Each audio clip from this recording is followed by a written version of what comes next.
Chapter 13 of Finding Gobi. It was a difficult time. Everything just seemed so hopeless. He had put on a brave face and went back out to search with the team again, but it was just like the day before. They had several false leads, passed out a lot of posters, but got nowhere. A few good things did happen, though. The first was that Kiki managed to get a local Urumqi TV show to agree to interview Dion about his quest to find Gobi. Dion was happy to do the interview. The article in the Daily Mirror back home was what had told the world about Gobi after all. Maybe this interview could lead to at least let the rest of the Urumqi know about the little dog and her plight.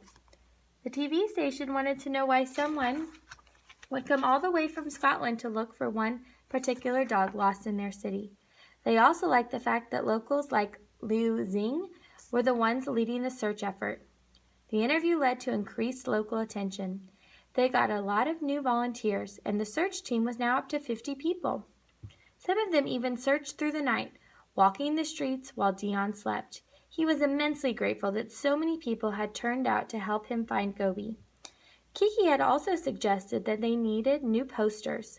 The old ones had been printed only in Chinese, but the local Uighur spoke a dialect of Arabic, so they ordered new posters with the information in both languages. At least this way, no one here could claim they hadn't helped because they couldn't read the posters. International journalists became interested in Dion and Gobi's story all over again, too. It was clearly amazing to them that he would travel so far, but that made it a great human interest story. Dion spoke with all of them. Every interview or article increased the chances that someone would recognize Gobi, and one good lead was all they'd need. That was also why Dion let people stop him in the streets to take pictures with him. He'd become a minor local celebrity. He had no idea what most of these people were saying, but that didn't matter. They'd always agree to take a few posters as well, and Dion figured that had to help at least a little bit. Dion got to know the other members of the search party a lot better. Mei Lin was sharp and sassy and always dressed as if she was going to a fancy dinner party. Liu Xin was sweet and a little sad. Dion could tell that she was still missing her own dog, even though it had been more than a year. The doctor was a little odd, but she was also fierce. One time, an old man started shouting at them and tearing up their posters by the handful until the doctor got in his face. She shouted right back, and the old man backed down and left them and their posters alone. Plus, she always had treats for any dog they found, and a smile for everyone, except that old man. Their newest member was a young woman named Milan. She had seen Dion on the local TV station. As soon as the interview ended, she called Liu Xing and offered to help search.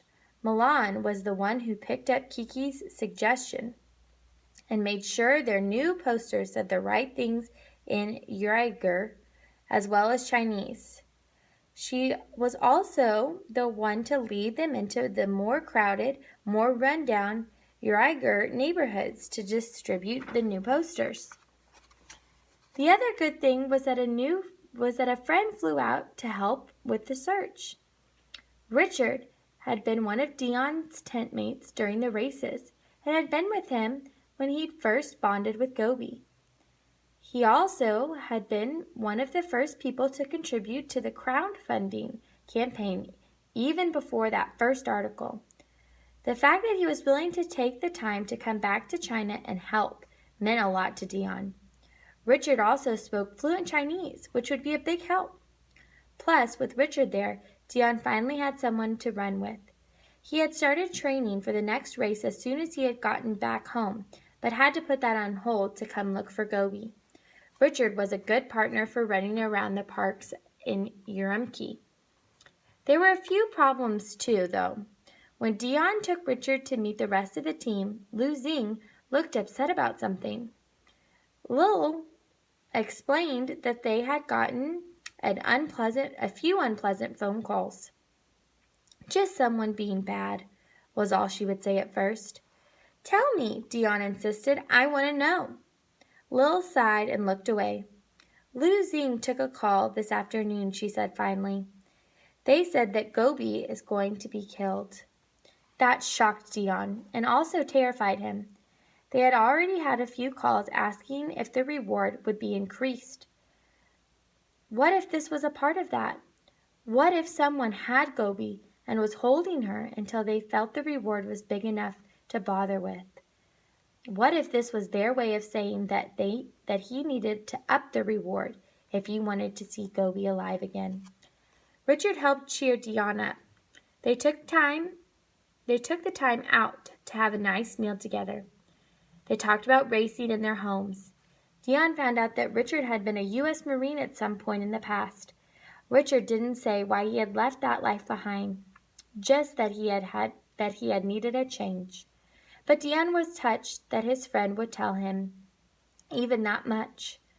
Richard struck him as the kind of man who didn't share a whole lot, except with a really few close friends. Richard also admitted that he had more suspicions about Gobi's disappearance and about Nurali's role in it all. None of this adds up, Richard said. Even without those calls, it still looks wrong to me. I don't think it's got anything to do with Nurali being in the U.S. or her father-in-law accidentally letting Gobi escape. I think that the moment Gobi's story went viral and the fundraising kicked in, someone saw a chance to make some money. That's all this is about, Dion. Money. This is a shakedown.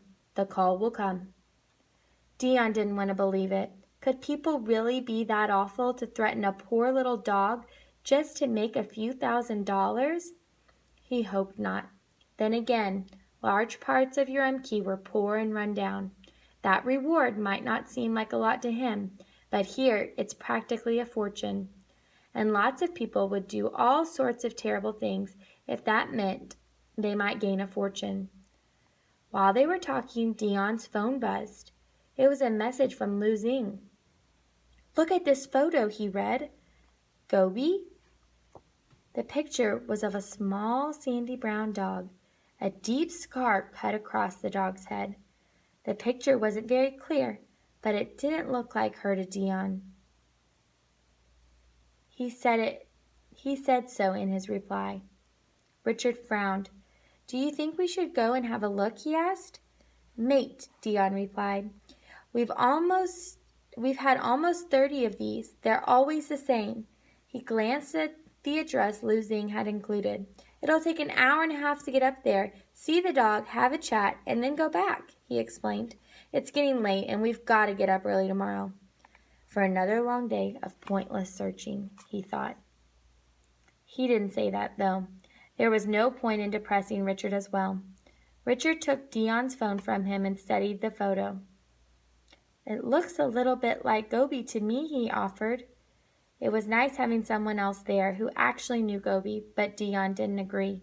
Or at least he didn't